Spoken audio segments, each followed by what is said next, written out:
Осыны көбі комбикорммен шатастырады да.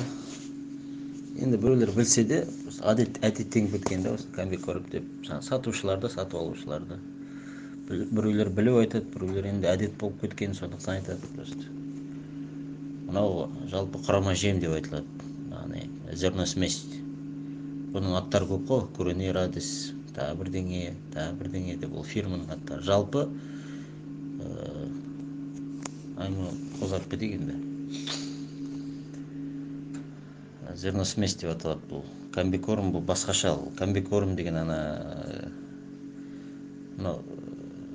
Куриный радисть деген мысалы жай аты ғой, қоя салған. Мысалы сен атыңды да қойып қоюға болады деген сияқты. Сен шығарсаң, яғни жемдердің осы басын қоссаң. Жай 10 шақты ма, 7 шақты ма қапшық әртүрлі жемді араластыра салған болды. Комбикорм ол деген мүлдем басқаша ол. Оның құрамы деген күрделі, жасалу жолы да күрделі. Оның да старт дейді, рост дейді, финиш дейді. Оның да аттары бар, жаңағы Куриный радисть деген сияқты, оның да аттары бар да, мысалы. Пурина қазіргі жағдайда, Мегамикс, Қостанайскийлер бар, біздікі Қазақстандікі. Богданович деген бар, жалпы көп қой.